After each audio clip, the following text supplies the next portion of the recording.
Jadi banyak yang, jadi maksud saya ngajak teman-teman bantu Agus obat dan selesai. Ini ada lagi pengacara Zainuddin keluar ngelekin Agus. Nah, RT Law udah masuk, nggak ada masalah, nggak ada perpecahan. Denny lagi minta dipukul, minta dihajar, betul nggak? Saya pikir yang datang ini janda Bahenol di rumah saya. Denny pemain basket yang badannya gede, betul nggak? Kalau saya berantem nanti saya kalah sama dia gitu. Tapi dia dengan menyerah pukul saya. Ya nggak bisa gue pukul lo, Den. Nah, kemudian datang lagi si P dari Bukit Sentul. PB. Hei PB, kamu udah saya somasi sekarang. 2 kali gue laporin lu. Saya kerja membela kaum lemah, kamu ganggu-ganggu lagi, baru kamu hina-hina saya. Gak ada urusan sama kamu, ya. Capek saya nih. Udah saya bantu jadi lawyer, dia bilang gara-gara saya dia masuk penjara. Nggak ada. Saya ketemu dia sore, pagi jam 9 di sini. Ke Polda jam 10. Sampai Polda diperiksa, sore tersangka ditangkap maghrib. Tahu kenapa? Karena mereka sembunyikan barang bukti tukar handphone di warung kopi tiam di situ. Polisi anggap tidak kooperatif. Nah, karena tidak kooperatif, dikhawatirkan melarikan diri, mengulangi, menyembunyikan barang bukti, ditangkap. Saya tanya Pak Polisi, nggak mungkin malu gue masa ditahan. Ya begitu orangnya, ya bingung kita. Ditangkaplah supirnya, ngaku disuruh, itu memperberat. Ditangkaplah tantenya, tetangganya. Oh, ada Farhat telepon tadi, sembunyi barang bukti. Padahal kan saya nggak mikir sejauh itu. Mikir tolong ada ini, ada uang, ada senjata, mungkin ada izinnya.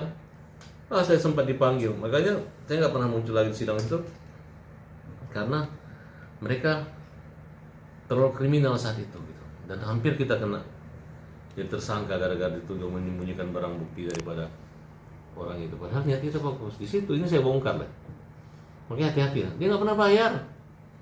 Makan kita traktir, minjem uang, ya, minjem uang kok. Terus apa lagi? Nggak gunting kuku, nggak rapi gitu, nggak ada uang ke salon waktu itu. Jadi jangan sombong sama kita ya, oke? Oke. Terima kasih Bang. Ya. Saya nggak ikut campur masalah urin. Saya nggak tahu dia itu mau narkoboy, nartarsan, saya nggak ngerti. Bukan urusan saya. Saya nggak berpikir orang mau narkoba silahkan. Yang penting yang ditangkap dia. Orang mau masuk surga silahkan, tapi mati dulu. Orang yang masuk neraka silahkan. Terutama yang hajar Agus, masuk neraka aja semua, gitu ya. Kalau di barat bukan Tuhan, bukan. Ciri-ciri orang masuk neraka itu ada orang buta dihajar, dizolimin. Ada uang orang buta diambilin. Jadi orang buta nggak ngeliat uangnya lu ambil. Lu bawa ke bank langsung dipencet tek, langsung pindah uangnya.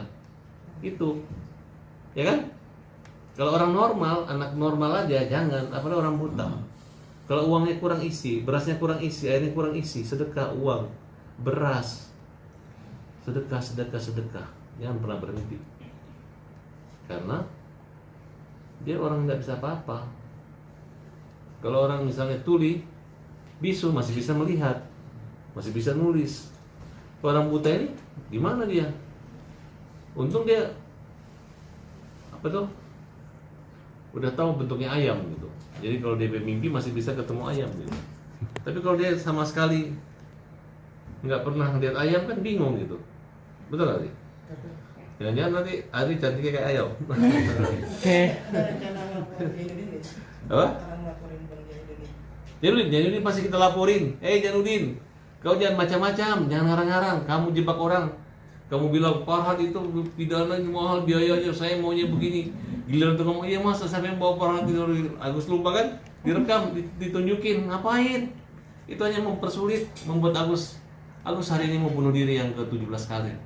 Gara-gara Zainuddin. Ada rekaman ini, suaranya nih. Kalau kalian nggak percaya.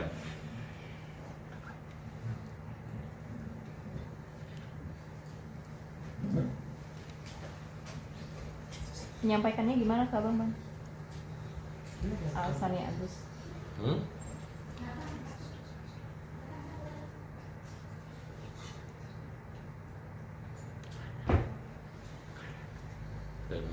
loncat.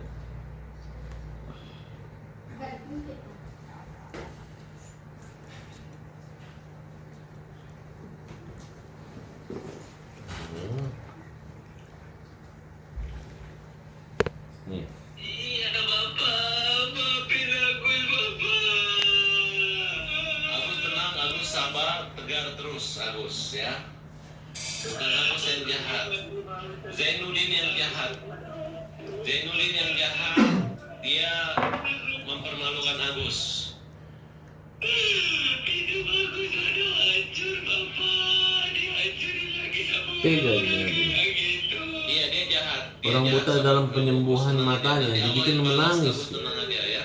Ini infeksi Nanti sore jadinya. Agus ketemu saya dan Krisna Ngaku dan pengacara pembela kaum lemah, tapi kelakuannya yang Agus benar. utarakan semua, panggil semua saudaranya. Apa motivasi dia rekan-rekan mempermalukan dan mengadu domba itu, ya?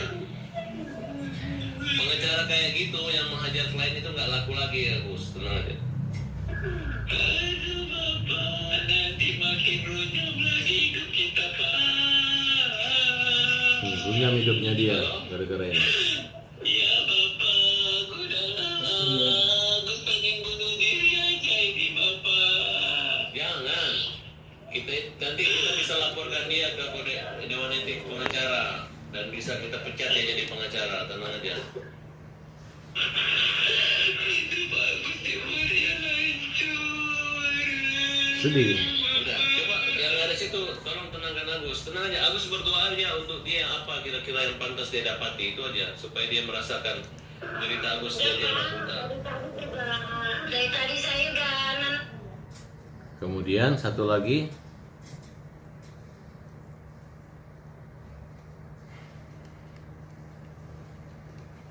ya.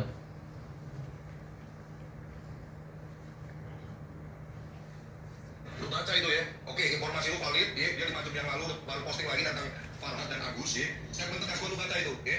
Jadi mulai detik ini gua gak ada urusan lagi sama dia ya. Lu mau sikat dia, lu mau ngajar dia, gua gak akan ikut-ikut ya. Karena dia juga gak patuh sama gua. Jadi dapat kabar dari John LBF, baik orangnya John LBF. Jadi ketika dia mengatakan bahwa gue suruh stop Zainuddin untuk menghajar Agus, dia nggak dengar, langsung dekat. Sedangkan dia mengompor-ngompori katanya kalau jadi anak buah John nggak dapat apa-apa, dia panas-panas sih supaya orang jengkel dan ribut sama saya.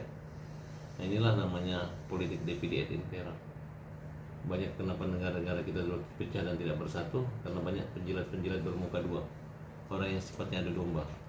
Kita bilang orang penjajah adu domba, jahat, padahal sebenarnya kita yang terpengaruh mudah dia adu domba gitu. Oleh karena itu persatuan diutamakan, dan kalau kita membantu orang buta ya betul-betul membantu tulus gitu, jangan menyerang giliran nggak dipakai lagi. Tidak pernah kita mencabut kuasa semua itu, Agus tidak pernah. Kalau mereka tanyakan, mereka punya klien, mana surat kuasamu? Surat kuasamu di mana? Bernaung di kantor Farhad Abbas. Dan mana surat pemecatan? Yang nggak pernah dipecat, hanya mengundurkan diri aja. Nanti kita laporin baru KO ya. Jangan merasa oke tapi ternyata KO ya.